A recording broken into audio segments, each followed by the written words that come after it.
ఓం సాయిరామ్. ఆ సాయినాథుని ఆశీర్వాదంతో ప్రతి ఒక్కరూ కూడా ఆనందంగా, ఆరోగ్యంగా, అష్టైశ్వర్యాలతో ఉండాలని మనస్ఫూర్తిగా కోరుకుంటున్నానండి.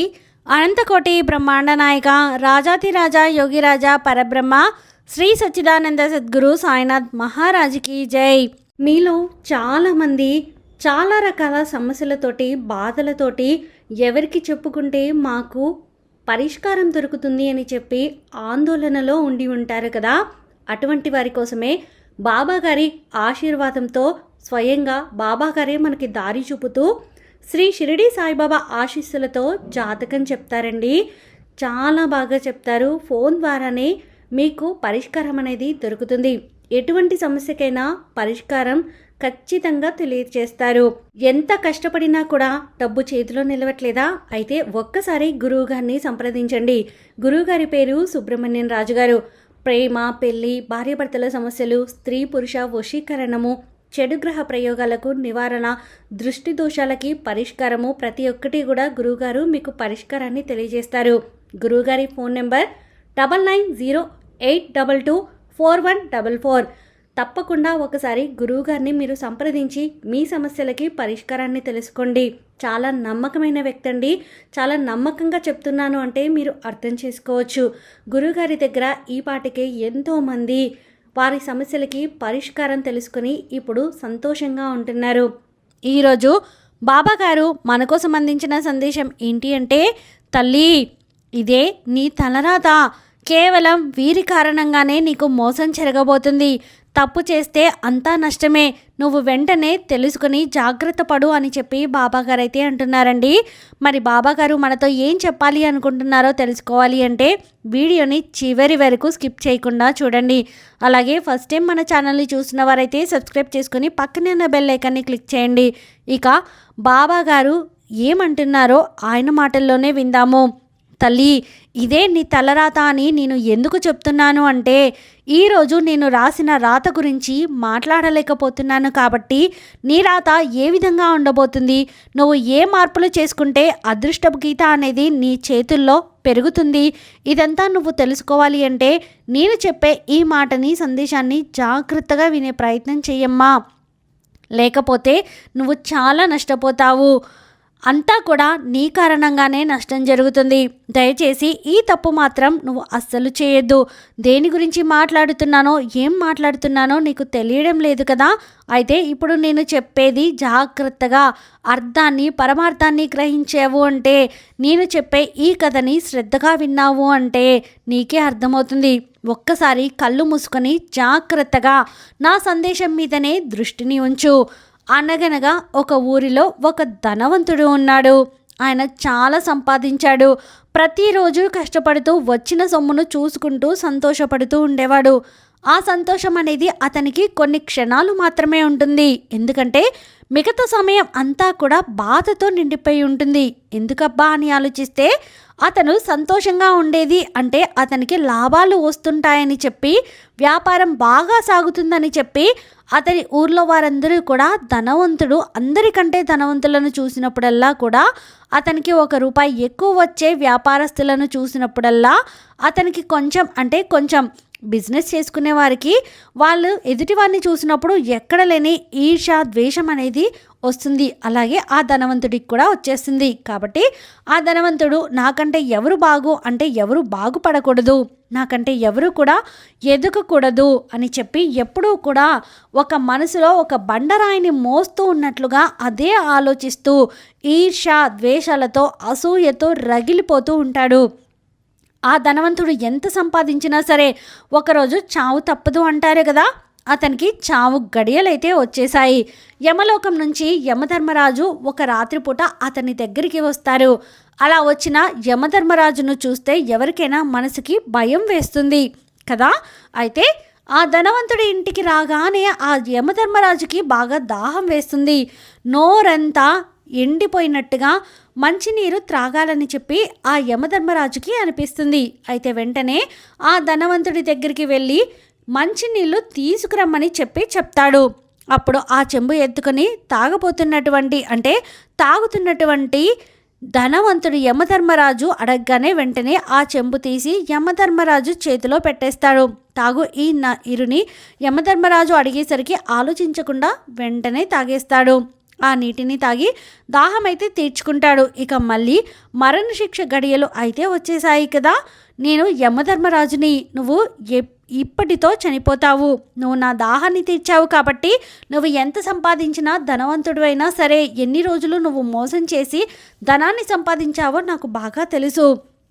ఇప్పుడు ఒక మంచి పని చేశావు, అదేంటంటే నా దాహాన్ని తీర్చావు కాబట్టి నీకు కృతజ్ఞతగా ఒక 5 నిమిషాల సమయాన్ని, ఈ సృష్టికి విరుద్ధమైనప్పటికీ కూడా ఒక 5 నిమిషాల సమయాన్ని నీ యొక్క బాధ్యతగా నువ్వు నాకు నీళ్లు ఇచ్చినందుకు కృతజ్ఞతగా నీకు నీ రుణం తీర్చుకోవడానికి ఒక 5 నిమిషాల సమయాన్ని నీకు నేను ఇస్తున్నాను.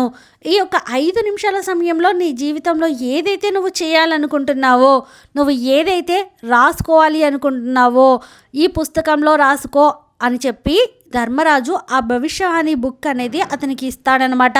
అయితే అతని మొదటి పేజీ తెరుస్తాడు. ఎవరో ధనవంతుడు మొదటి పేజీ చూసి వెంటనే అతని యొక్క మొదటి పేజీలు ఏమీ లేవు. ఇంటి పక్కనే ఉన్న మరొక ధనవంతుడు లాటరీ తగిలి త్వరలోనే ఉన్నదానికంటే ఎక్కువ రెట్లు కోటీశ్వరుడిగా మారబోతున్నాడు అని చెప్పి రాసి ఉంటుంది. అది చూసి ఆ ధనవంతుడికి ఒక రకమైనటువంటి ఈర్ష. అతనికి లాటరీ తగలకూడదు, అతను కోట్లకి అధిపతి అవ్వకూడదు, అతని దగ్గర డబ్బు అంతా కూడా ఉండకూడదు, నాశనం అయిపోవాలని అసూయ అంతా కూడా అసూయతో 4 వాక్యాలు రాసేస్తాడు. 2వ పేజీ తిప్పుతాడు. తిప్పిన తర్వాత అతనికి చిన్ననాటి స్నేహితులు వ్యవసాయం చేసుకున్న రైతుకి అతని యొక్క పొలంలో పెద్ద పెద్ద లంకె బిందెలు దొరకబోతున్నాయి. ఆ లంకె బిందెలు దొరికిన తర్వాత రోజు నుంచి ఆ ఊర్లో కల్లా పెద్ద కోటీశ్వరుడు అవుతాడని చెప్పి రాసి ఉంటుంది. అది చూసుకోవడమే ఎవరో వ్యవసాయం చేసుకునే నా స్నేహితుడు అయితే మాత్రం నాకంటే గొప్పవాడు అవుతాడా, ఇది జరగకూడదు, వీలు లేదని చెప్పి వెంటనే ఆ లంకె బిందెలు దొరకకూడదని, అక్కడ ఉండకూడదని ఆ ధనవంతుడు అతను కాకూడదు అని చెప్పి ఆ ఊరిలోకెల్లా ధనవంతుడు కాకూడదని పొలం ఎండిపోవాలని అసూయతో 4 మాటలు రాసిస్తాడనమాట. ఇంకో పేజీ తిప్పుతాడు.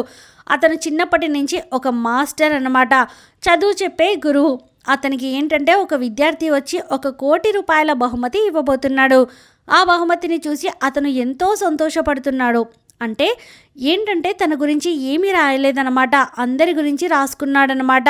అయితే నీకు బహుశా వాణి ఇచ్చాను కదా, బహుశా వాళ్ళని కొంచెం 100 ఏళ్ళు కావాలి, మరణగండం పోవాలి, నేను సంతోషంగా ఆనందంగా ఉండాలి, బ్రతకాలని రాయొచ్చు కదా, నువ్వు ఏం రాసావు, పక్క వాళ్ళు నాశనం అవ్వాలని రాశావు. నీకు పాఠాలు నేర్పించిన గురువు కూడా సంతోషంగా ఉండకూడదని పక్క వాళ్ళ గురించి ఆలోచనతో నీ మనసంతా కూడా కల్మషం చేసుకుని వారి గురించి రాసేసుకుంటున్నావు. మరి దానికి నిన్ను బాధ్యుని కాదు కదా, నీ యొక్క టైం అంతా కూడా అయిపోయింది. నీకు ఇచ్చిన అవకాశాన్ని నువ్వు చేతులారా వృధా చేసుకున్నావు. నేను చేయగలిగింది ఏమీ లేదు, యమలోకానికి వెళ్ళి అంటే ధనవంతుడి యొక్క ప్రాణాలు తీసి లాక్కొని మరీ అక్కడి నుంచి తీసుకుని వెళ్ళిపోతాడనమాట. అయితే ఈ ప్రపంచంలో అందరూ బాగుండాలి, అందరూ సంతోషంగా ఉండాలి, అందులో నేను కూడా ఉండాలని చెప్పి నిస్వార్థంగా ఉండేవారు చాలామంది ఉంటారు. అలా నిస్వార్థంగా ఉండేవారిలో నువ్వు కూడా ఒకదానివే. అందుకే నా భక్తుడిగా నేను నిర్ణయించుకున్నాను. అప్పుడప్పుడు నీ ఆలోచనలు స్వార్థం, నీ మనసు అనేది ఎక్కువగా ఆలోచనలతో నిండిపోతుంది బిడ్డ. కాబట్టి నీ మనసు ఎప్పుడూ కూడా నెగటివ్తో నిండిపోతూ ఉంది. పక్క వాళ్ళు నా గురించి ఏమనుకుంటున్నారో, వాళ్ళు ఇది చేస్తే ఏమనుకుంటారో, పక్క వాళ్ళు ఈ పని చేస్తే ఏమనుకుంటారో అన్న ఆలోచనలో సగం జీవితం గడిచిపోతుంది.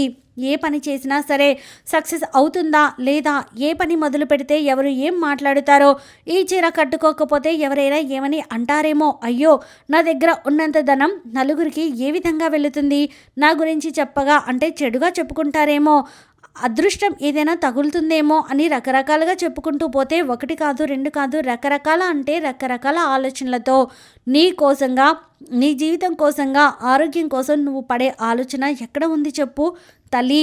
నువ్వు ఏం చేయబోతున్నావు అంటే నిన్ను నువ్వు మోసం చేసుకుంటూ ఉన్నావు. ఈ చిన్న జీవితం బుడగలాంటి జీవితం. నువ్వు ఒప్పుకున్నా ఒప్పుకోకపోయినా ఈ భూమి మీదకు వచ్చిన ప్రతి జీవి ఏదో ఒకరోజు మరణించక తప్పదు. ఈ ఉన్న చిన్న జీవితంలో ఏవేవో ఆలోచనలు, ఏవో సందేహాలు, మనసులో మనస్పర్ధలు ఎదుటివారికి అంటే ఎదుటివారి మనసులో అసూయ కుట్రలు ఇవన్నిటినీ కూడా ఈ చిన్న జీవితాన్ని నిన్ను నువ్వు మోసం చేసుకుంటూ వృధా చేసుకుంటున్నావు. నీ యొక్క ఆలోచనలు నీ జీవితం అంతా కూడా నష్టపోవడానికి కారణం కూడా నువ్వే.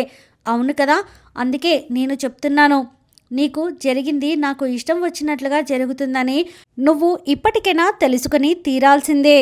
తల్లి, నువ్వు తెలుసుకొని నీ జీవితంలో సంతోషాన్ని ఆహ్వానించు. ఆనందంగా ఉండడం అలాగే విచారంగా ఉండడం ఏదైనా సరే కేవలం నీ చేతుల్లోనే మాత్రమే ఉంటుంది అని చెప్పి తెలుసుకో. నీ జీవితాన్ని సంతోషంగా మార్చుకుంటావా, బాధలతోటి ఆలోచనలతోటి అసూయతోటి ఈర్ష్య ద్వేషాలతోటి చంపేసుకుంటావో ఇది మొత్తం కూడా నీ యొక్క బాధ్యత. అదంతా కూడా నీ మీద వదిలేస్తున్నానమ్మా అని బాబాగారైతే ఈరోజు అంటున్నారండి. ఈరోజు మనతో ఈ విషయాన్ని బాబాగారు చెప్పారు అంటే మీ జీవితంలో జరుగుతున్నటువంటి ప్రతి విషయం గురించి కూడా బాబాగారు ప్రతి ఒక్క దాని గురించి కూడా తెలియచేయాలి అనుకుంటున్నారని అర్థం. ఈ వీడియో మీకు నచ్చితే ప్లీజ్ లైక్ చేయండి. ప్రతి ఒక్కరికి కూడా ప్రతి ఒక్క సాయి భక్తులకి కూడా ఈ వీడియోని షేర్ చేయండి. ఫస్ట్ టైం ఛానల్ని చూసిన వారు సబ్స్క్రైబ్ చేసుకొని పక్కనే ఉన్న బెల్ ఐకాన్ని క్లిక్ చేయడం అసలు మర్చిపోద్దండి. ఆ సాయినాథుని ఆశీర్వాదంతో ప్రతి ఒక్కరు కూడా సంతోషంగా ఆనందంగా ఆరోగ్యంగా అష్టైశ్వర్యాలతో ఉండాలని మరొక్కసారి మనస్ఫూర్తిగా కోరుకుంటున్నానండి. సర్వే జనా సుఖినో భవంతు. ఓం సాయిరామ్.